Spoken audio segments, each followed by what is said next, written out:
So hi, hello, what's up mga par? So for today's video ay tuturuan ko kayo kung paano mag-operate ng heavy equipment tulad ng backhoe. Let's go! So matagal-tagal nga tayo hindi nakapag-vlog, kaya ito na ang pinaka-first na vlog natin sa pag-tutorial ng heavy equipment tsaka sa pagdadrive. So bago ko kayo turuan kung paano mag-operate, kailangan nyo muna alamin yung blow bagets at saka yung blow jets. Yung blow jets, ma-apply natin yun dito sa mga backhoe. B is for battery. Kaya check natin yung battery. So ito yung battery. Check natin kung mga katulad nito. Kailangan higpitan natin yung mga to kasi naglulus. So pag naglulus yung mga yan, yung mga mangyayari, di siya masyadong magkakapagkarga ng battery, or worst, hindi siya mai-start yung mga yan kung naglulus yung mga connection. Katulad nito, naglulus ang connection. Ayan, check natin yan. Yan is for B.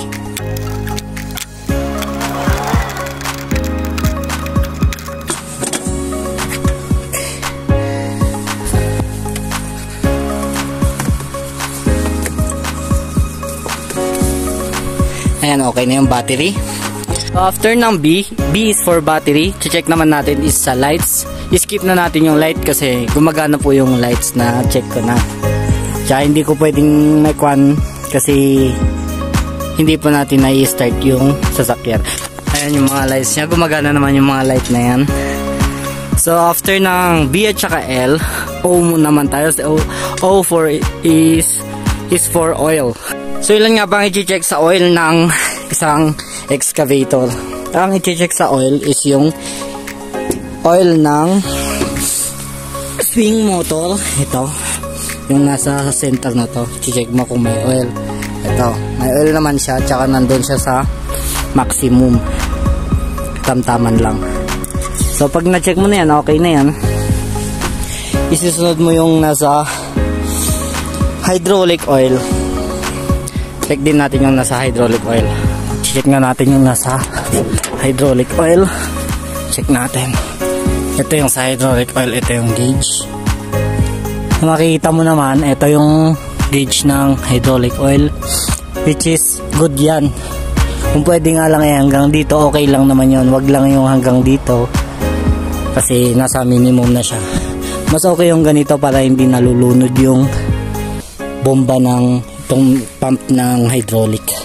So ang pinakalas natin i-check pag nag-check tayo sa O, which is oil, is yung sa engine oil. So i-check natin yung sa engine oil. Tayo tataas natin.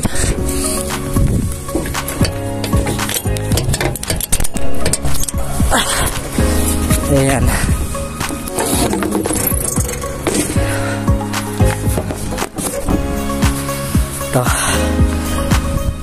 Ito sa radiator, water yan.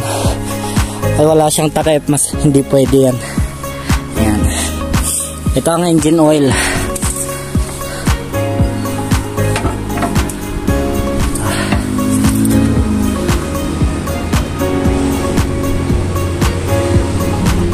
Ayan. Hindi lang makita sa camera, pero okay yung engine oil din niya. Nasa pinaka maximum din yung engine oil. Ibabalik na natin yan. So after natin sa B, L at saka O, which is oil, sa water naman tayo.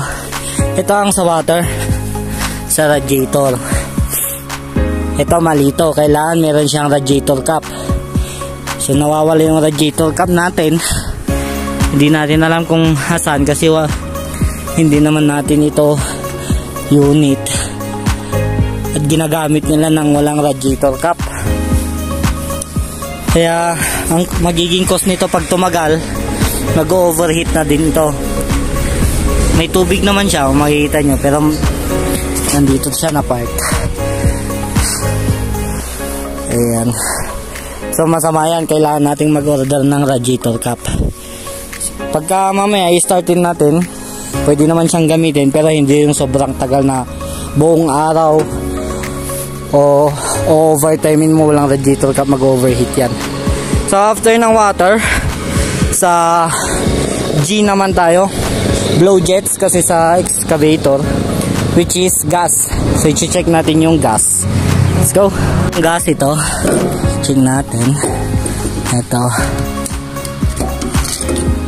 ayan naman, meron naman siyang gas. So after natin sa gas, which is G, E naman tayo, which is engine. So sa engine, ang mga i-check mo dyan, mga yan, kung may mga tagas-tagas, so tulad ng gas na pumupuslit-puslit sa gilid, kung pwede higpitan nyo na agad bago pa lumala. Or oil, kung pwede ipa-maintenance nyo na sa mga taga-maintenance ninyo, tulungan nyo ng mga maintenance nyo para po. Yan ang blow jets. After ng E is T na. Sa T na tayo. So sa T, sa sasakyan, tires. Sa backhoe naman, track pad at saka tires yun. So ito ang track pad. Ito. Check mo yan kung masyadong ito mga track pads saka track links. So i-check mo yan kung masyadong maluwag, bobombahan mo yan ng grasa para hindi ka madiskaril. Mahirap ang madiskaril pag masyadong maluwag, mabilis madiskaril ang excavator. Hindi naman to na-flat, kaya nadidiskaril yan. So ang pinagbobombahan yan is dito para sumikip. Kailangan mong bombahan dito para sumikip. Ito, may gagrasahan dito. Ito makikita nyo yan, pero putik na din itong excavator natin. So after ng T, which is tires and track pad at saka track links, is yung pinakadulo na is S. S is for self. S is for self, para sa sarili natin. Ayan yung kan. Ang isa pa na i-maintain dito ay wala doon yung isa pa, G. Sama na natin yung sa gas at saka yung sa grease, paggagrasa. Okay, nakalimutan ko sabihin kanina, kailangan grasahan lagi ang mga excavator. Tsaka sa S na tayo, which is blow jets, pinaka last is yung sarili natin. So i-check natin last is self, which is S for self. Kailangan natin i-check yung sarili natin, lalo na pag masama ang pakiramdam mo, huwag ka nang mag-excavate, huwag ka nang mag-operate, kasi lalo mo lang masisira yung unit kasi hindi ka makapag-focus dun sa ginagawa mo. O kaya naman lasing ka, makaka-aksidente ka pa. Kailangan mag proper PPE ka din, kasi kasama yun sa S, self. Ayan, lagi nating tatandaan yung pinakalas natin, pero yun ang not but the least na tinatawag is yung self, which is S.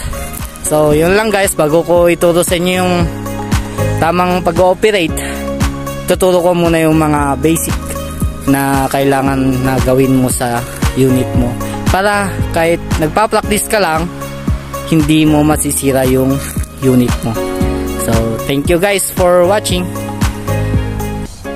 Like nyo for part 2, which is yung pagtuturo ko na talaga doon sa excavator, yung mga basic controls nya, para kahit wala ka pang alam sa pag-excavate or sa pagbabakho, is malalaman mo to ng libre, para hindi ka na mag test-da dyan, magpa-assessment ka na lang, makakatipid ka pa, dahil mahal ang pag-aaral ng excavator, mga pag-ooperate ng mga heavy equipment.